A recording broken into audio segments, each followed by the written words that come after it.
Gente, bom, vou passar então a palavra para o nosso presidente da frente, fazer a abertura dos trabalhos, senador Roberto Requião.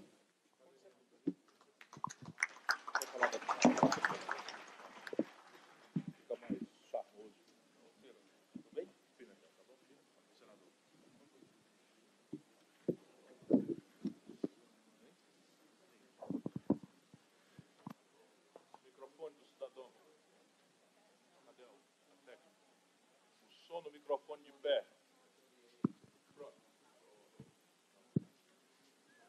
Colega do som, nós precisamos ter som no...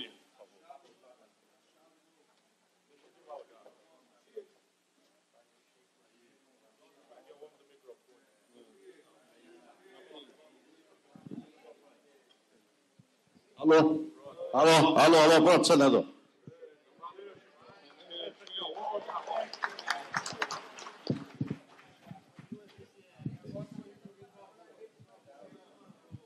A presença de um técnico especializado sempre é bem-vinda. Companheiros da mesa, companheiros do plenário. Por que eu os chamo de companheiros? Companheiro é uma palavra de origem latina, italiana. Significa compane, com pão. Companheiros são aqueles que, sentados à mesma mesa, dividem o pão.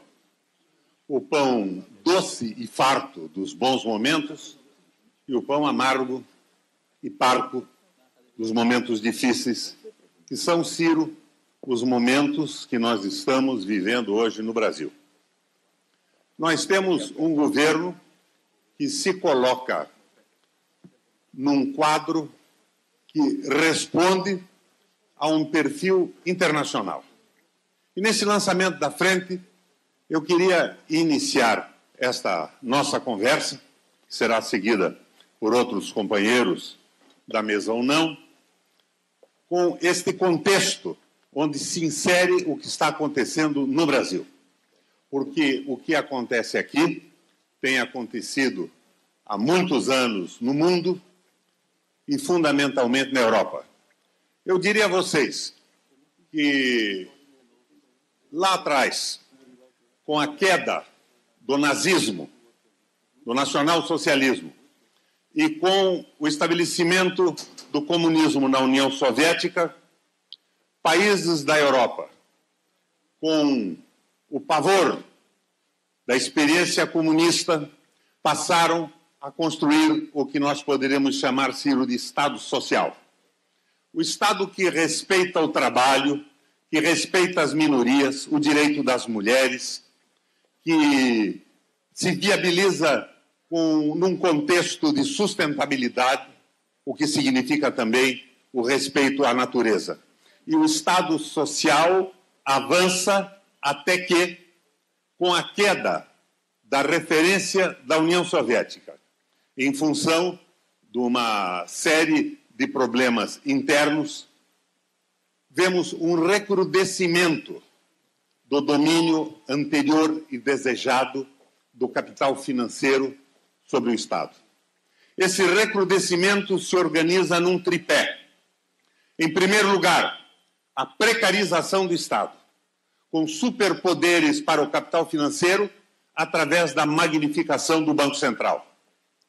Segundo ponto de apoio do tripé, porque com a magnificação do capital financeiro, o Estado se transforma num Estado gendarme, num Estado de armas, num Estado policial, que se presta única e exclusivamente para conter a revolta popular em relação aos abusos do capital financeiro.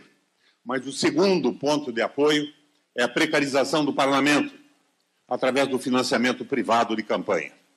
Financiamento privado de campanha sem limites, que vai atropelando e diluindo o aspecto programático dos partidos. E passamos a ter parlamentares que não se reportam mais aos seus discursos de campanha ou aos fundamentos programáticos dos partidos que os lançaram. E tem como referência única e exclusiva o desejo dos seus financiadores.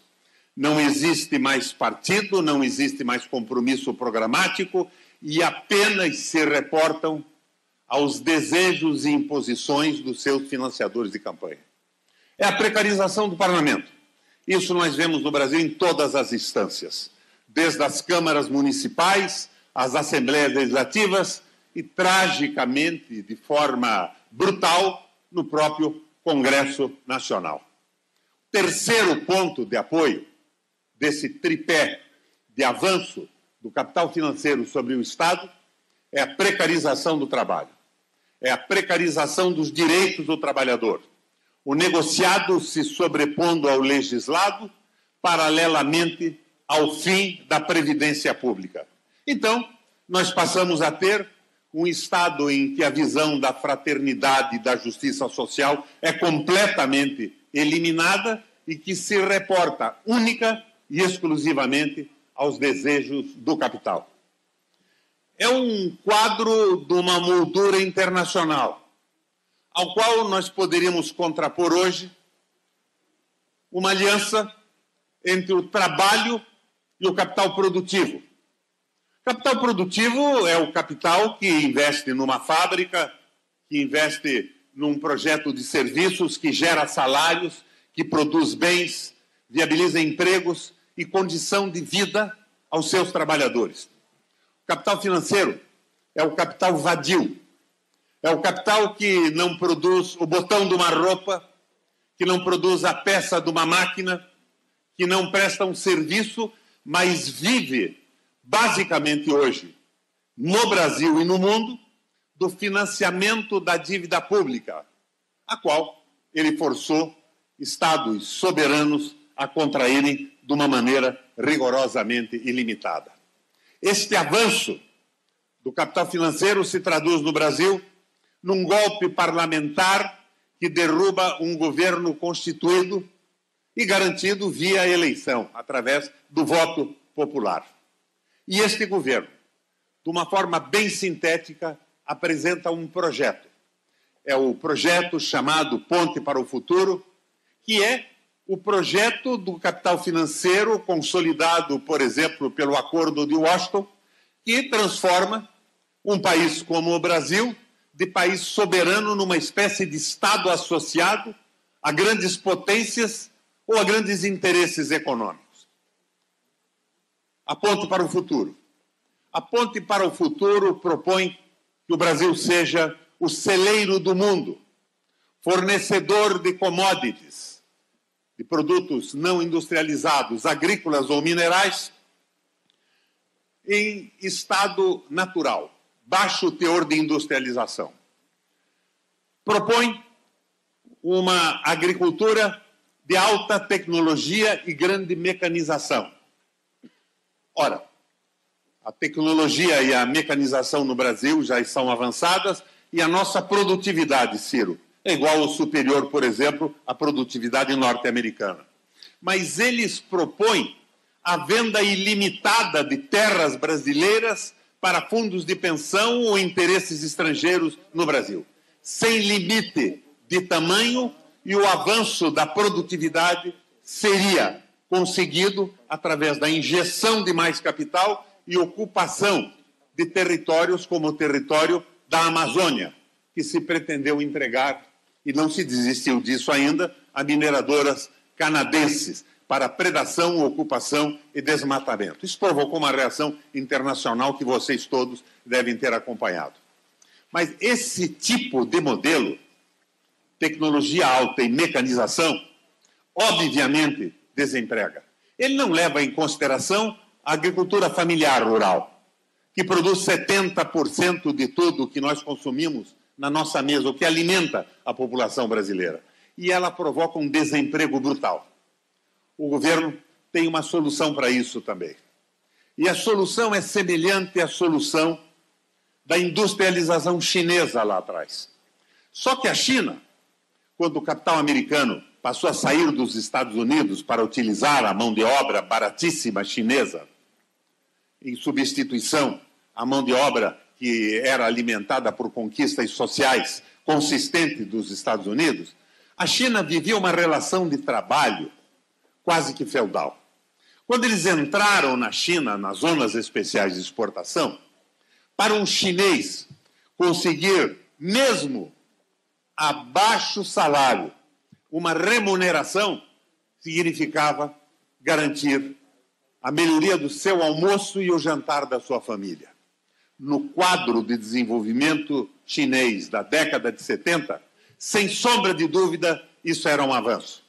E eles, então, pretenderam que poderiam conter a rebelião popular do projeto liberal absolutamente subordinado ao capital financeiro com a precarização absoluta do trabalho. E que a redução dos salários e das garantias sociais permitiriam, a exemplo do que ocorreu na China no processo inicial da desindustrialização, a contenção das revoltas populares. Não vai acontecer isso no Brasil. Em primeiro lugar, porque nós não somos a China que saiu na década de 70 de uma estrutura de trabalho medieval. E, em segundo lugar, porque nós vivemos todas as conquistas sociais do Ocidente. Nós vivemos as conquistas da CLT, da época do Getúlio Vargas, e os avanços das garantias sociais e do trabalho foram tremendos. Mas eles imaginavam que se precarizasse estas conquistas de forma absoluta, conteriam, com a oferta do emprego, a revolta popular com a garantia do almoço ou da possibilidade de um jantar para as famílias. É evidente que o Brasil não aceitará, do ponto de vista do trabalho e da evolução social do nosso país, este atraso, esta regressão na estrutura trabalhista. E o que se pode esperar, então, desse processo é uma revolta popular pesada. Mas essa revolta tem sido frustrada com uma narrativa dos meios de comunicação de que estamos recuperando um espaço para o crescimento. Vocês ligam a Globo, a CNT, essas rádios todas em cadeias estaduais, regionais e nacionais, e vocês veem a notícia, tudo vai melhorar. Estamos conseguindo melhorar índices disso e daquilo. Mas é uma mentira absoluta. A economia não apresenta nenhum sinal de melhora. No entanto, é evidente que nós estamos num ciclo de depressão da economia capitalista e mais hora, menos hora, nós vamos ter uma evolução a partir principalmente da economia europeia, uma vez que a economia americana já se recupera. Mas isso não acontece no curto prazo. Ainda, argumento mais pesado para conter este projeto da ponte para o futuro é a posse daquela dupla da Disneylândia nos Estados Unidos da América. O Donaldo e o Mickey, que é o seu vice. Donaldo Trump e o seu vice, que é o Mickey. Eles conseguiram uma vitória eleitoral expressiva, se contrapondo ao desemprego provocado pela fuga de capital dos Estados Unidos. E o discurso deles é o discurso que tende a dizer que evitarão de todas as maneiras a saída de capital. América para os americanos, tanto a América do Norte quanto o resto da América do Sul. É a velha política norte-americana do Big Stick, do grande porrete que vem lá de trás da história dos Estados Unidos. Mas esta política do Trump, ela se inviabiliza por um fato essencial. Enquanto que aqui no Brasil e na América do Sul, a política externa dos países é realizada pelo executivo, é uma prerrogativa dos presidentes, a política externa é presidencial. Nos Estados Unidos da América do Norte, a política externa é formulada pelo parlamento. E o parlamento norte-americano tem uma expressiva maioria republicana que é financiada pelos capitais que foram para a China viabilizar as zonas especiais de exportação, o que levou ao desemprego nos Estados Unidos. O Trump soma esse potencial explosivo do desemprego com uma regressão via racismo, via um nacionalismo xenófobo com horror ao estrangeiro. Os latinos e nós, os brasileiros, somos chamados por ele de porcos latinos, mas ele não poderá, em função da maioria republicana no Congresso, mexer na saída de recursos americanos aplicados na China. Resta, para a consolidação do recurso, a consolidação do regime e das promessas, bloquear investimentos no Brasil e na Argentina.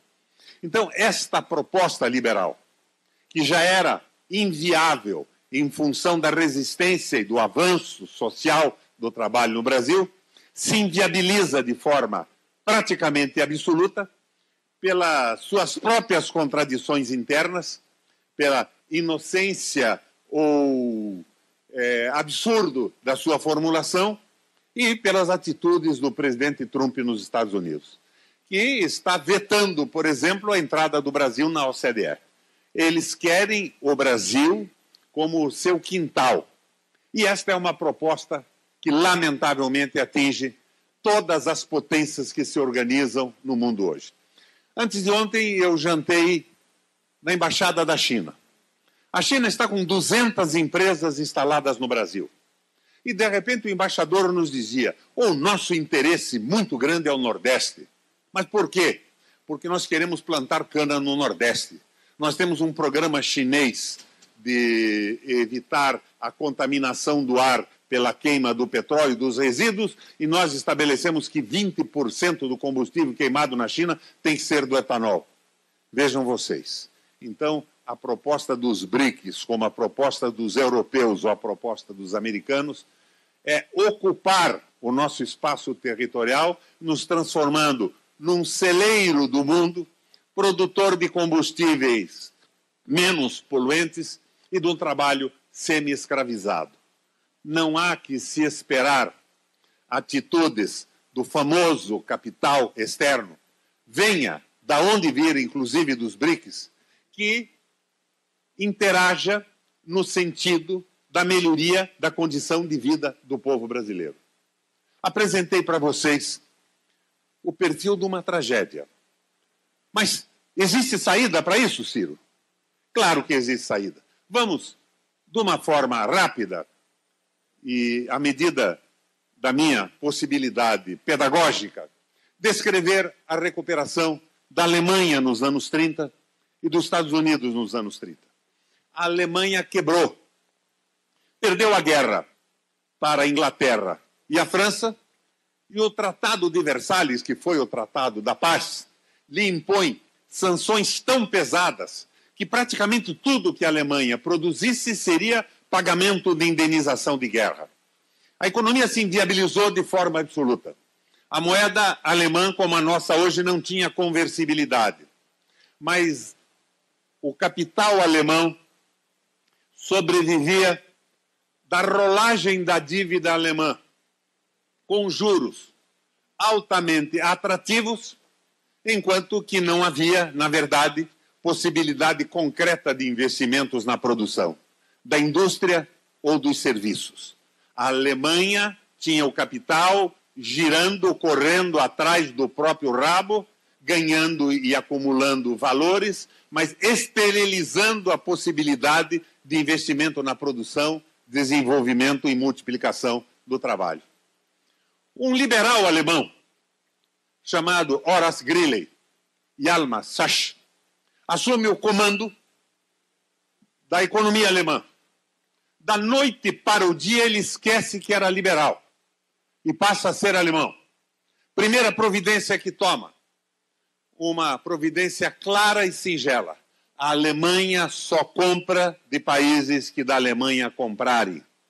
E a Alemanha passa a pagar as suas compras com produtos produzidos na Alemanha. Escapa da conversão da moeda nesse momento. E a segunda medida, faz uma aliança com grandes empresas alemãs. Porque a Alemanha tinha uma economia altamente complexa, como é complexa a economia brasileira hoje, embora submetida a comandos estrangeiros e a interesses que não são da multiplicação de empregos ou do bem-estar social. Faz uma proposta muito clara aos empresários alemães. Mas antes, ele pega a tal rolagem da dívida, a taxa Selic, da rolagem da dívida pública alemã, e joga para o chão Não havia mais a possibilidade do capital alemão se multiplicar através dos juros da rolagem da dívida. No Brasil é o contrário. É o Banco Central na mão do Itaú e do Bradesco que comanda a economia e multiplica os juros de forma fantástica, a ponto de termos tido aí um aumento, se não me engano, de 23% ou 33% no último trimestre, de vantagem sobre o ano passado no balanço do Itaú e talvez também no do Bradesco. Mas ele propõe o seguinte: vocês não têm mais condição de rolar o seu dinheiro no financiamento da dívida pública, mas vocês têm condição de investir os seus recursos, que não eram conversíveis, se não fossem investidos na rolagem ou dentro da Alemanha, eles virariam pó. Vocês têm condição investindo na recuperação da infraestrutura alemã. O governo alemão se associa a grandes empresas, ThyssenKrupp, aquelas grandes empresas, principalmente do setor metal mecânico, e cria uma moeda não moeda, a MEFO. MEFO quer dizer moeda do setor metálico, em alemão. Muito bem.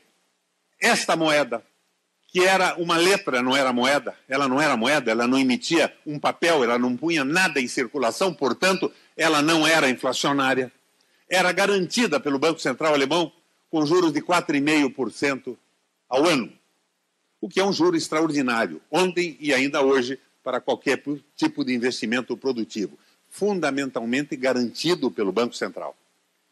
Em uma semana, conta a lenda, a inflação alemã desapareceu e em 6 meses se restabeleceu na Alemanha o regime de pleno emprego.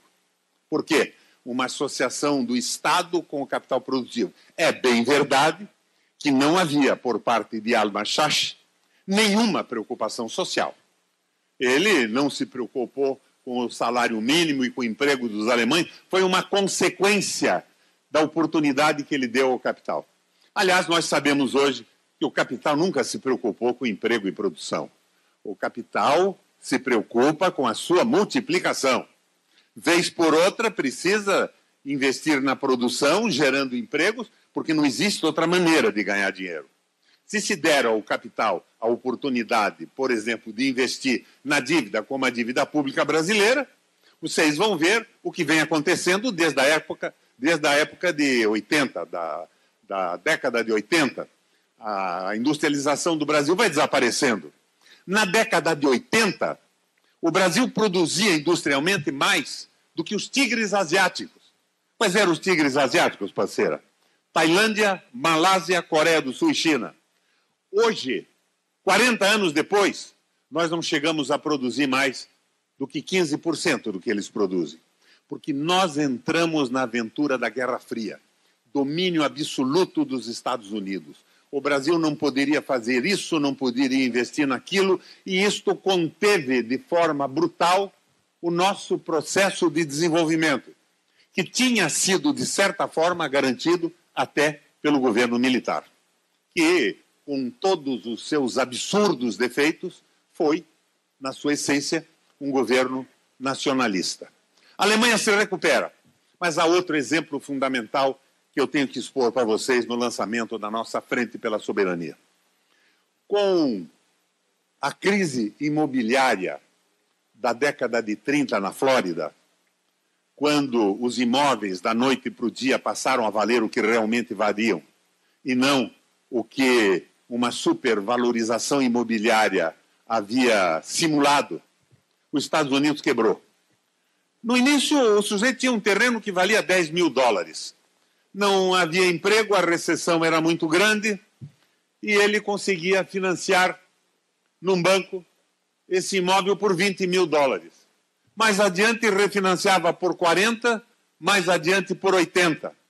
Até que este castelo de cartas desmonta.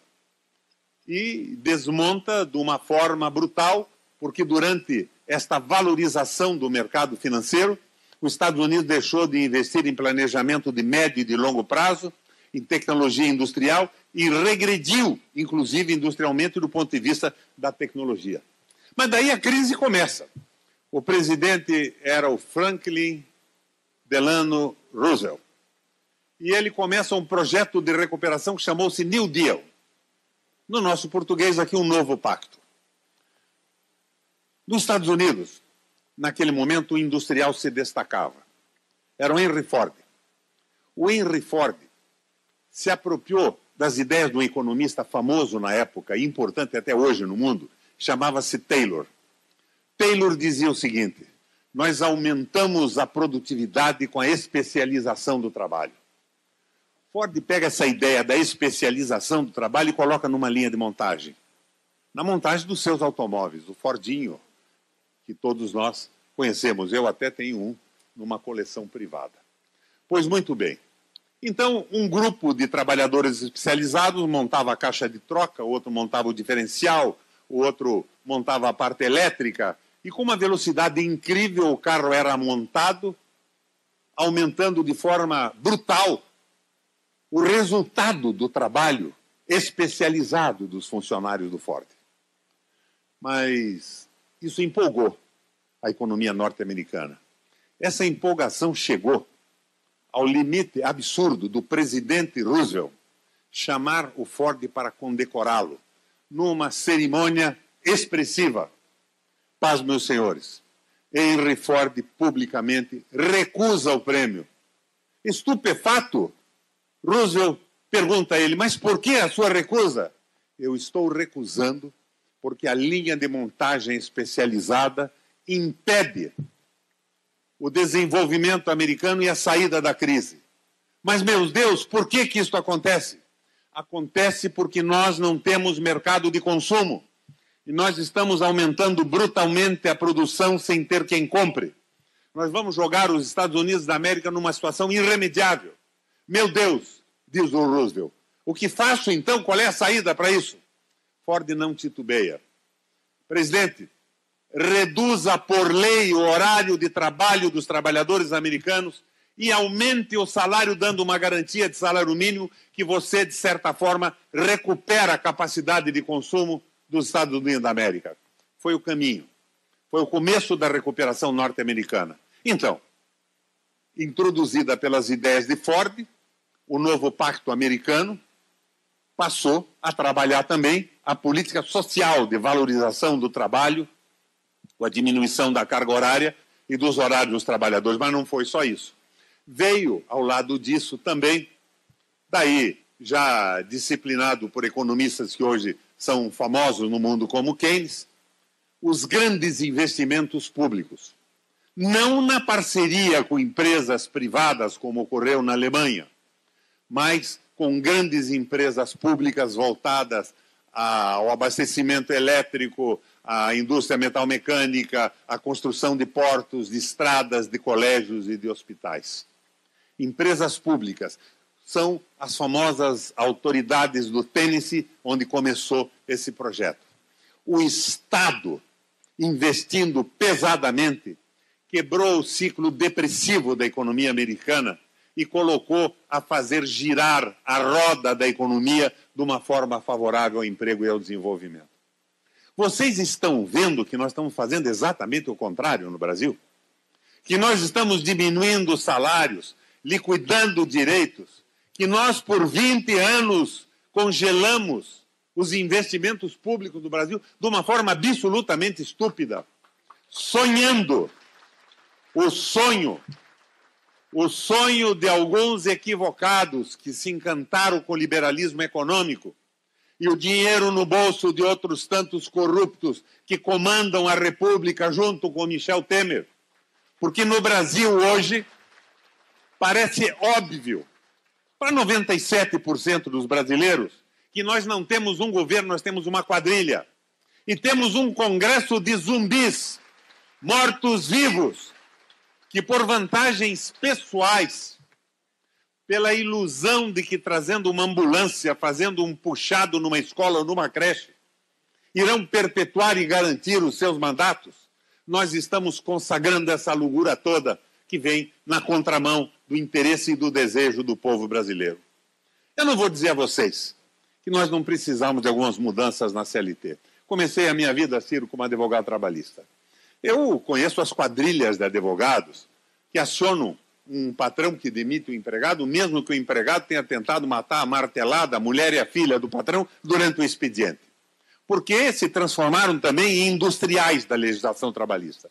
Alguma coisa tinha que ser feita, mas eles não fizeram uma transformação, eles fizeram uma destruição de todo o projeto para nos transformar em trabalhadores semi-escravos, subordinados a interesses de capital financeiro internacional e de potências que não querem um Brasil-nação, não querem ouvir falar na soberania, que desejam um país submisso, celeiro do mundo, como pretendia a divisão de trabalho do Consenso de Washington.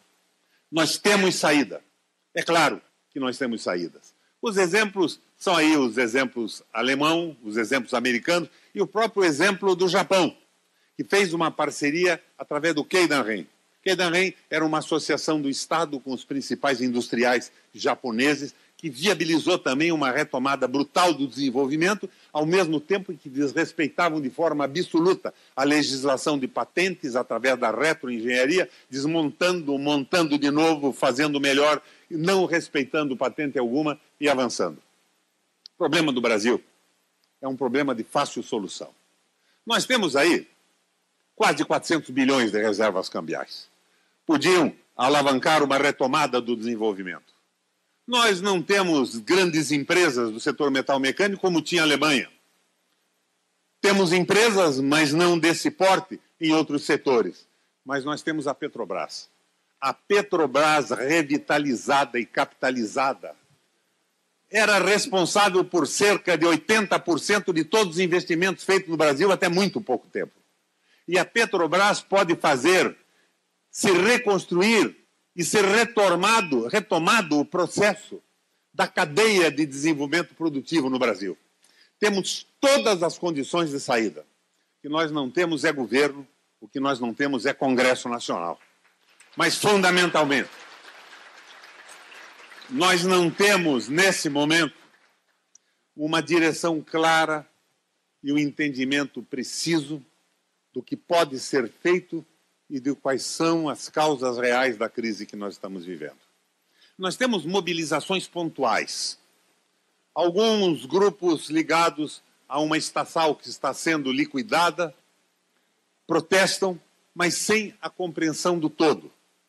Nós precisamos de uma frente única do movimento social e de uma frente única partidária para viabilizar um desejo consciente e forte da população brasileira, refletido num processo eleitoral que diga não a tudo isso. Então, um dos objetivos da frente da luta pela soberania é levantar o nível de consciência sobre o que está acontecendo, mostrar as possibilidades claras de retomada do desenvolvimento com experiências muito próximas no mundo em países que viveram crise semelhante, mas advogar o referendo revogatório, que dará força a um próximo presidente da República para dizer não a toda a estupidez internacionalizante que foi votada no Congresso e reiniciar um processo de desenvolvimento suportado nas experiências passadas, conhecidas e bem-sucedidas. É claro que o Brasil tem jeito, mas nós precisamos criar, acima de tudo, quadros médios que entendam isso. Eu vou aqui para o raciocínio do velho Antônio Gramsci. Nós vivemos hoje num momento parecido com o que vivia o Gramsci na Itália, onde diziam: os operários sentem a agrura e a dureza do domínio do capital, mas não pensam e não formulam. Os intelectuais nas academias pensam e formulam, mas pensam como contadores, porque não sentem e não sofrem o sofrimento dos trabalhadores. Gramsci imagina, então, a figura do intelectual orgânico dos trabalhadores. Era um sujeito que, sem ter frequentado uma academia, pensava, formulava e sentia o sofrimento dos trabalhadores, porque estava vinculado à origem proletária dos trabalhadores do Brasil, ou pela sua própria prática, pela sua condição de nascimento, ou por uma adesão intelectual a esse processo. Os intelectuais orgânicos formulavam propostas. Propostas existem por aí, mas elas só seriam levadas adiante com quadros médios, quadros que compreendessem com clareza as propostas e passassem esta compreensão para a base social, do país, da população, da Itália, então.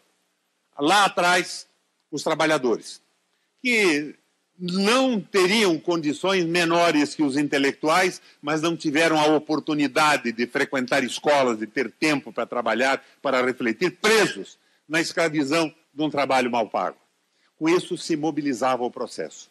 A isso, eu acrescentaria, para finalizar, as ideias de um tio-avô do nosso Odorico, que vocês não conheciam, chamava-se Plekhanov. Era um dos intelectuais da Revolução Soviética. E ele advogava a prática da publicidade e da propaganda.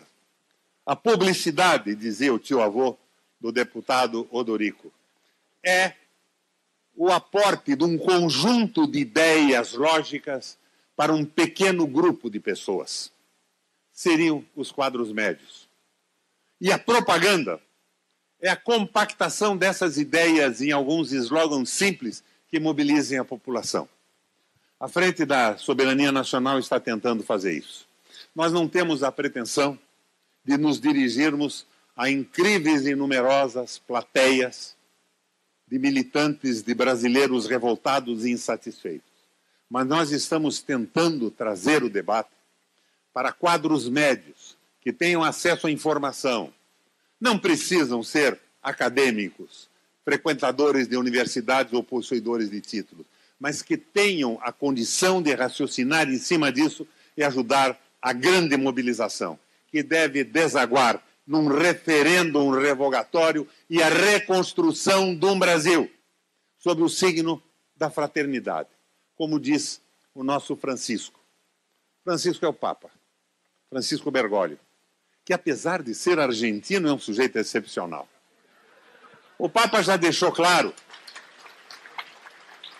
repetindo a velha Bíblia, que não se pode servir a Deus e a Mamon. Mamon, na Bíblia, não é nem outro Deus e tampouco é o diabo. Mamon, em hebraico, é uma palavra que significa tão só e simplesmente dinheiro. Não se pode servir a Deus e ao dinheiro. Não se pode servir a nação e o povo ao capital financeiro. Nós precisamos de um governo popular, vinculado aos interesses de perpetuação do processo civilizatório brasileiro na construção da nossa nação, que está sendo interrompida pelos pilantras que dominam a política brasileira no Senado, na Câmara e no governo federal, e trazer isso tudo num grande movimento popular a um referendo revogatório. Candidato à presidência, temos aqui o Ciro, mas acima de tudo,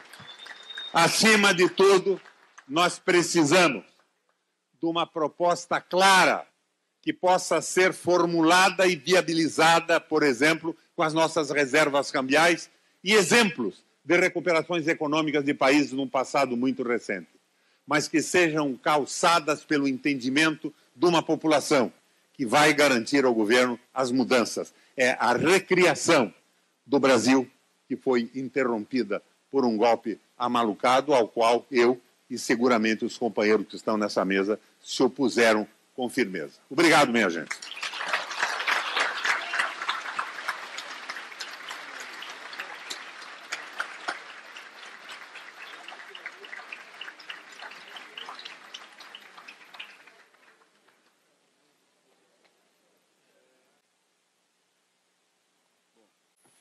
Vou agora passar, então, a palavra, muito obrigado, para o nosso ex-ministro e nosso candidato a presidente pelo PDT, Ciro Gomes.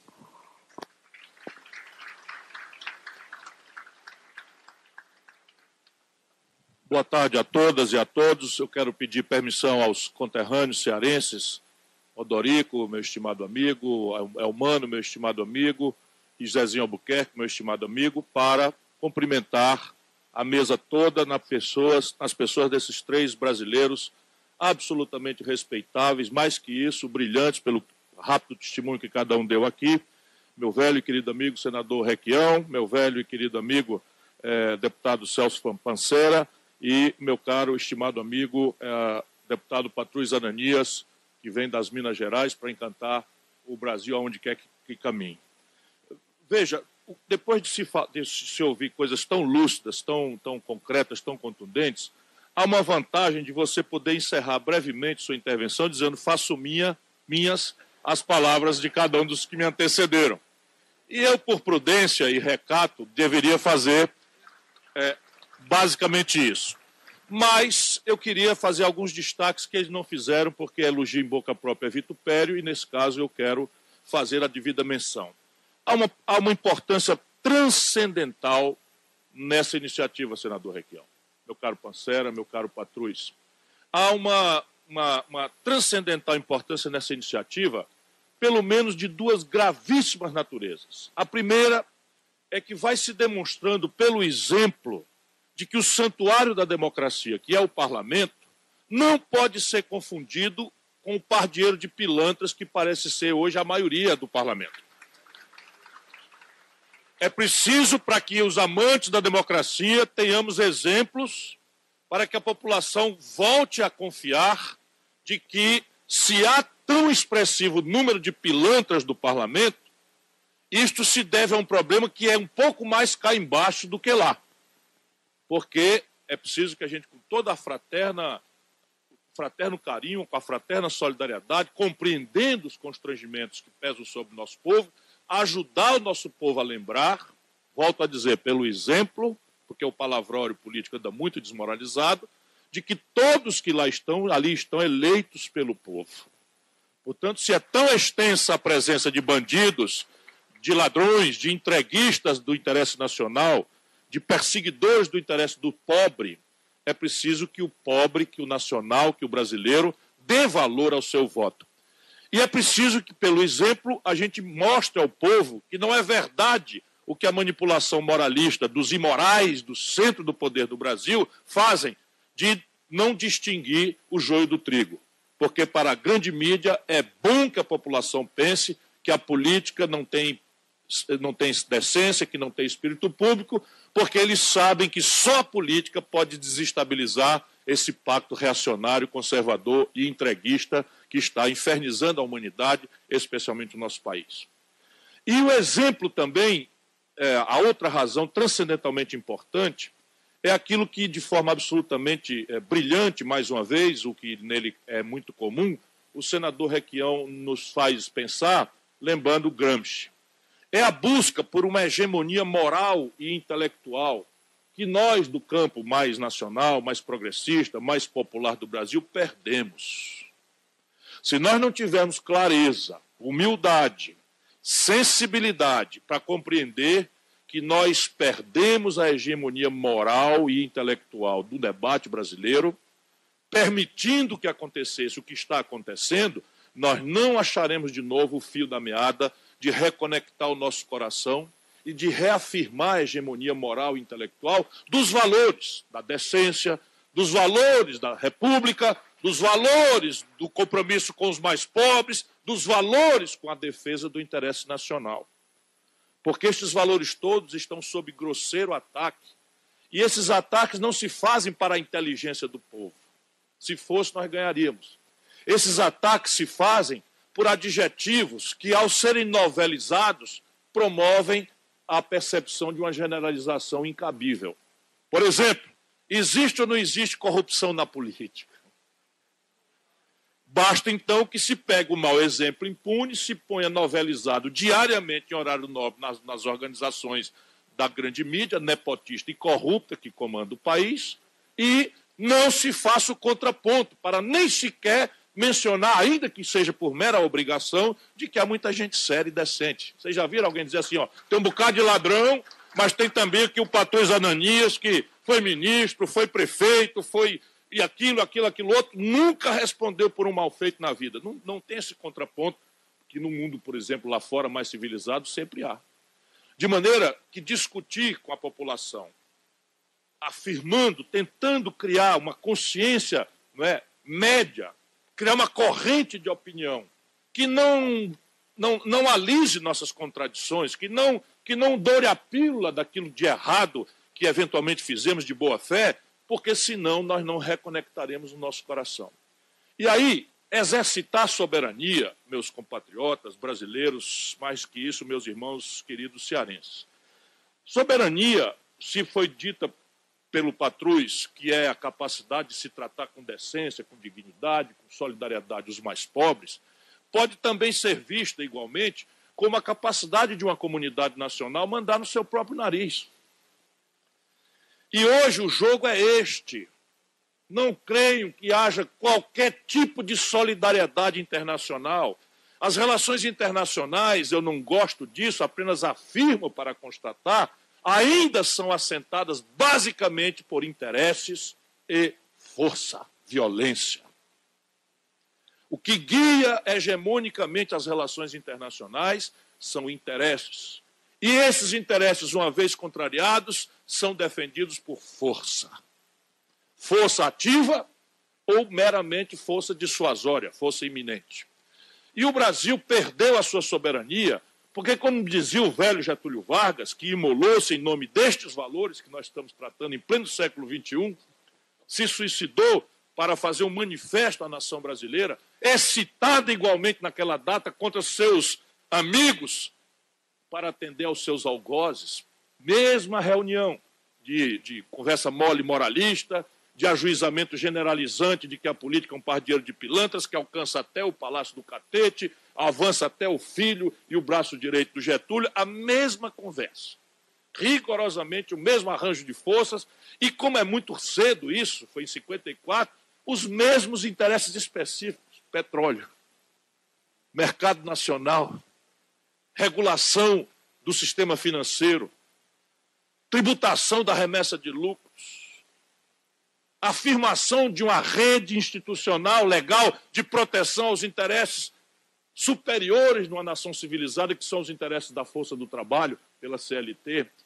Mesma agenda. É uma coisa tão ridícula e a gente, vulneráveis que somos, caímos de novo na mesma esparrela.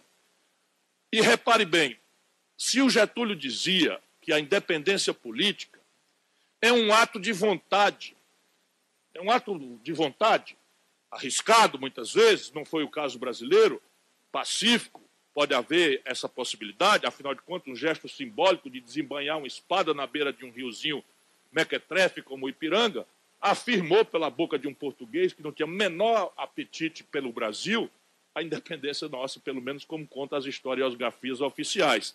Porém, a verdadeira soberania, a verdadeira autonomia nacional, dizia o Getúlio lá, como vale hoje dramaticamente, só se afirma pela capacidade de mandar no nosso próprio destino. E sofisticadamente há dois, pelo menos, grandes mecanismos de controle nacional por centros estratégicos do poder no planeta. Um é a dependência tecnológica. Não sei se todos aqui sabem, 80% dos remédios que nós tomamos vem do estrangeiro. Não sei se todos aqui sabem, 100% da microeletrônica dos nossos celulares vem do estrangeiro. Não sei se sabe que um carro montado em Betim, nas Minas Gerais, ou em Resende, no Rio de Janeiro, do nosso Patrus, ou na nossa Curitiba, como tem lá a Audi, 80% do valor de um carro montado no Brasil vem do estrangeiro. O coração rico do carro, a mecatrônica, os computadores, vem tudo do estrangeiro.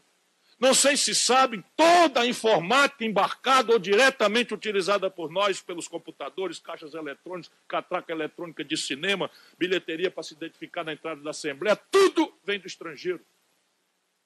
E isto está se agudizando. E o outro grande, grave caminho de subordinação das nações a partir dos centros estratégicos de poder no planeta, e eu nem deveria colocar isso no plural ainda, porque ainda é muito no singular, tem a ver com a subordinação financeira. E aqui talvez esteja a mais grave emergência do Brasil. Por que se consegue que o povo de Minas Gerais, o povo que produziu Tiradentes, o povo que produziu Antônio Carlos de Andrada, um dos mentores da Revolução de 30, o povo que produziu Tancredo Neves, para não ser muito mais longo do que minha homenagem merecida ao povo mineiro, o povo que deu Juscelino ao Brasil, o povo que deu Itamar Franco, que confrontou o processo inflacionário, que entre nós era uma negociata, acabou de aceitar passivamente a entrega a estrangeiros, um deles, uma estatal, 3 hidrelétricas da CEMIG já amortizadas nos seus valores. E isso é o destino. que está acontecendo conosco? O que está acontecendo conosco, penso eu, e vou concluir, é a exaustão do nosso povo diante da falta de exemplo, de coerência. Por que está acontecendo no Brasil? Nos coloquemos por um minuto que seja humildemente na pele de um dos 13.400.000 brasileiros desempregados. Nos coloquemos ainda que por um segundo no olhar de um dos mais de 10 milhões de brasileiros empurrados por biscate, para a informalidade, correndo do rapa, sendo reprimidos nas ruas do Brasil por aí afora. Nos coloquemos por um átomo, um segundo, uma fração que seja, na condição de uma mãe, ou de um pai, ou de um irmão, de um dos 61.800 brasileiros assassinados nos últimos 12 meses, dos quais apenas 8% são investigados. Nos coloquemos numa família, num familiar de um dos 700.000 brasileiros, a maior população carcerária proporcional do planeta, quase tudo jovem, quase tudo negro, quase todos pobres, e que hoje, flagrados com pequeníssimas quantidades de drogas, entram no presídio e têm que aceitar o ferro no queixo de uma facção criminosa, num creu morre literal, em que naquele primeiro dia ele será serviciado à noite e no segundo será assassinado se não se alinhar aos comandos A, B, C do crime organizado, das facções criminosas que estão fazendo acordos vergonhosos com as autoridades políticas do nosso país. E se nós estivermos na cabeça por um desses ângulos quaisquer e nem nos lembrarmos do medo que uma pessoa tem de precisar da rede de saúde, e nem nos lembrarmos da injustiça que é uma escola pública que não prepara o filho do trabalhador para enfrentar os desafios de um mercado de trabalho a risco, ainda assim é preciso que a gente tenha humildade para entender que o povo viu recentemente da política foi assim, reduzindo ao que, infelizmente, parece ser o dominante no imaginário do país. Metade mais um tiquinho dos eleitores elegeram uma candidata que foi caçada na esteira de um romance novelizado de corrupção generalizada. Não estou dizendo que isso é verdade. Esta é a versão. E a outra metade, menos um tiquinho, votou no outro candidato que afundou, atolado na mais chocante crônica de banditismo, com componente de vulgaridade, mafiosos, como as gravações revelaram. Põe isso na cabeça do nosso povo. Não é para menos. Então, para a sociedade, a percepção de que não tem saída desse pardieiro é grave. E nós só iremos sair, e foi a grande pergunta que o Requião fez, com duas questões. Primeiro, o exemplo. Segundo, a ideia. O exemplo, Vossas Excelências estão dando, e há muitos brasileiros dando esse exemplo de tentar lutar na contramão de todas essas superficialidades, incompreensões, demagogias, paixões, ódios que dividem o Brasil agora. Ora, veja, um país complexo, difícil, heterogêneo, maravilhoso, assustador como é o Brasil, agora obrigado a aceitar que se está dividido entre coxinhas e mortadelas. Não cabe o Brasil nesta redução, que é uma imposição do paroquialismo partidário da política de São Paulo, que se lá não fez tanto mal, ao Brasil está fazendo um mal extraordinariamente grave. A ideia há de ser um projeto nacional de desenvolvimento.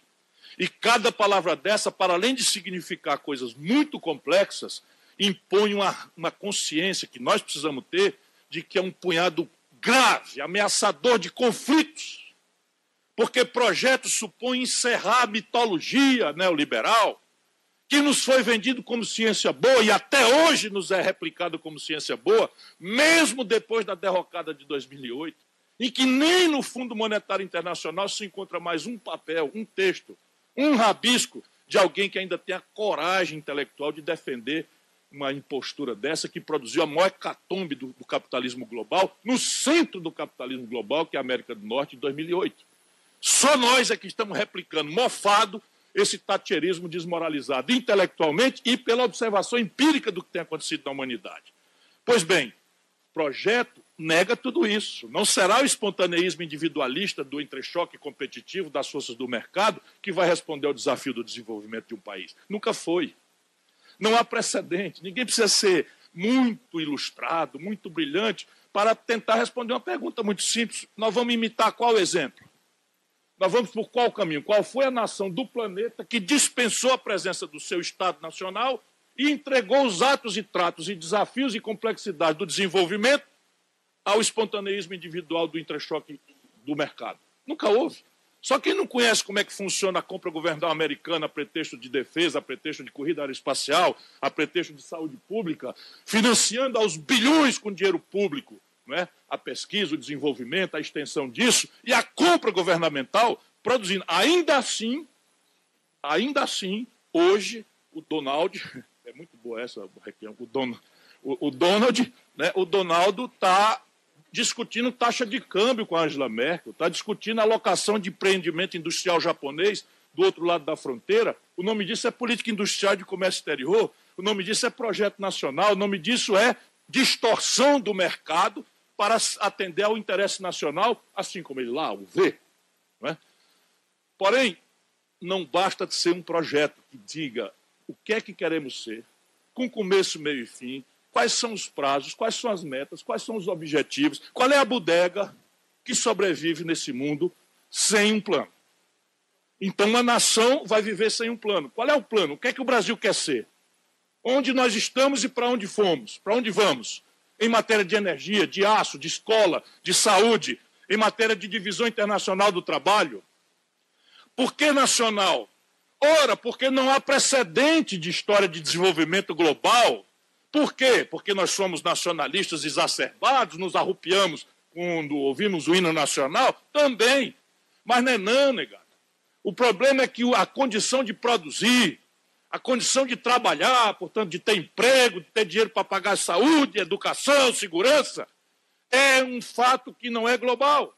Por exemplo, a condição de financiamento é global. Faz 8 anos que a taxa de juros do mundo rico é negativa. E nós temos a maior taxa de juros do mundo, ainda que esteja caindo dramaticamente, porque eles produziram agora a iminência de uma crise bancária.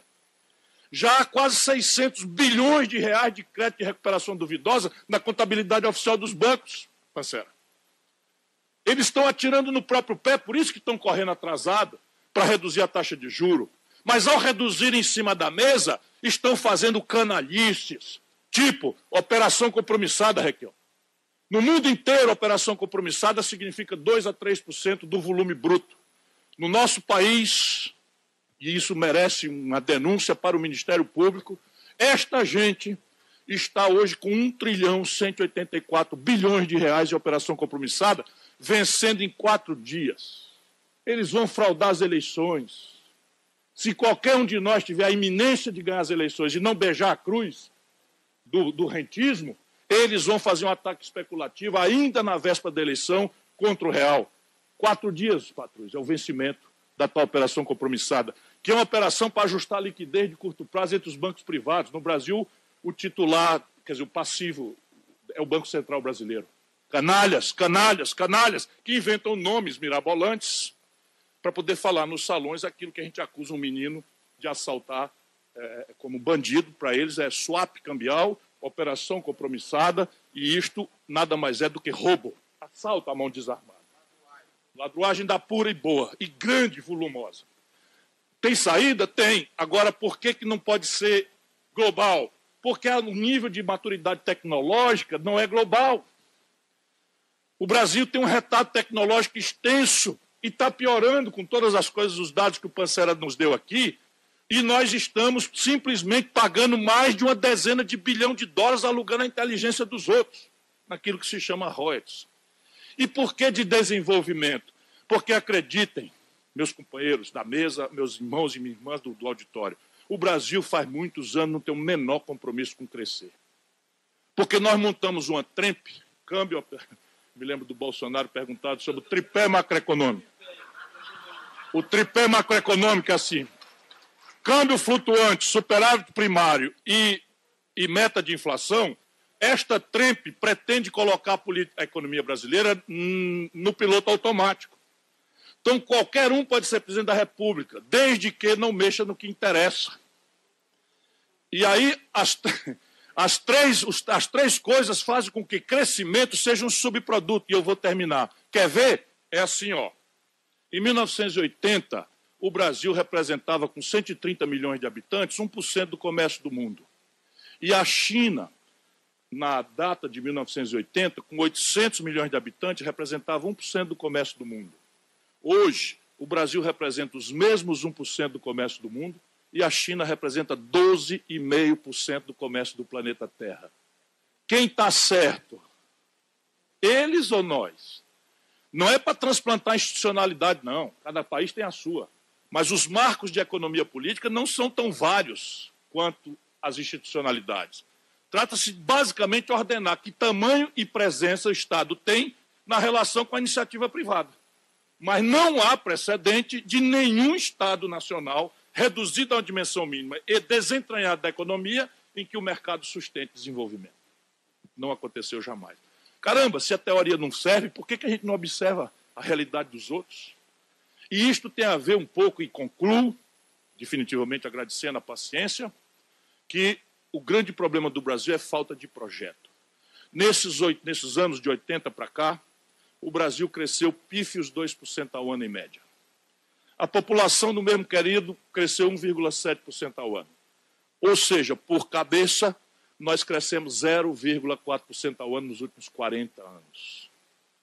Menos de 0,5% por cabeça. Dado que somos a pior concentração de renda do mundo, e a gente sabe que este crescimento relativo foi concentrado em que, num país como o nosso, eu estou atrás de fazer um meme, segura aqui para mim. 6 brasileiros, 1, 2, 3, 4, 5, 6. Não é 600, nem 6 mil. 6 brasileiros, Odorico, têm hoje fortuna equivalente às posses de 100 milhões de brasileiros mais pobres. E não pagam imposto. Sabe quantos países do mundo não cobram imposto sobre lucros e dividendos? O Brasil e a Letônia. Com todo respeito aos irmãos da Letônia, que outro dia estava uma pessoa da Letônia no auditório. Na Fundação Getúlio Vargas, eu tive que pedir 1000 desculpas, ele não parece ser o modelo. Sabe quanto é a tributação sobre a herança dos ricos na República Bolivariana do Donaldo, nos Estados Unidos? 40%. Sabe quanto é em Minas Gerais, com dificuldade de pagar os funcionários? 4%. Sabe quanto é no Rio de Janeiro, desastrado como está? 4%. E no limite, o único estado que cobra 8%, que é o limite máximo da Constituição, é o Ceará. Não por acaso o estado que está mais sólido do ponto de vista financeiro e fiscal do país. Ou seja, saída tem, mas, e agora definitivamente termino, não será pela soma de ideários fragmentários. A falta de um projeto causou um problema na nossa retomada da sociedade civil brasileira. Quando nós nos redemocratizamos, nós estávamos sem projeto e estávamos já sofrendo a perversão neoliberal esmagadora como ponto de vista de propaganda ideológica. Resultado, a grande, extraordinária vitalidade da sociedade civil brasileira se organiza de forma fragmentária, atomizada. Quem quiser saber qual é a agenda das pessoas que são atingidas por barragem, entra no site do MAB, Movimento dos Atingidos por Barragem. Quem quiser saber o que é a CUT, a Central Única dos Trabalhadores, ou a Central dos Sindicatos Brasileiros, ou, enfim, todas as centrais, entra no site de cada uma delas, há uma dinâmica, tem reunião, tem sede, tem lugar para fazer, tem tudo. Agora, onde é o Sindicato do Interesse Nacional? Cadê? Porque a soma de interesses fragmentários não dá o interesse nacional. E isso traz ao argumento anterior.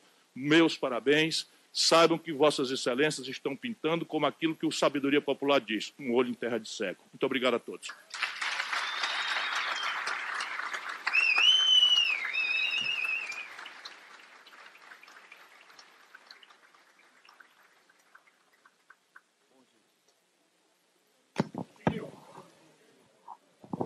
Obrigado, nosso ex-ministro Ciro Gomes. Eu vou agora compartilhar aqui com o nosso deputado Eumano. Só um dado a mais. Em 1980, 1/3 da produção brasileira era indústria. 1/3 da produção brasileira em 1980 era tirado da indústria. Hoje, nós estamos tirando 8% do PIB brasileiro em indústria. Voltamos ao que era 1910. Obrigado. Bom, passar para o Eumano, vamos aqui dividindo aqui, e ele vai coordenar, então, os encerramentos e a participação nossa aqui.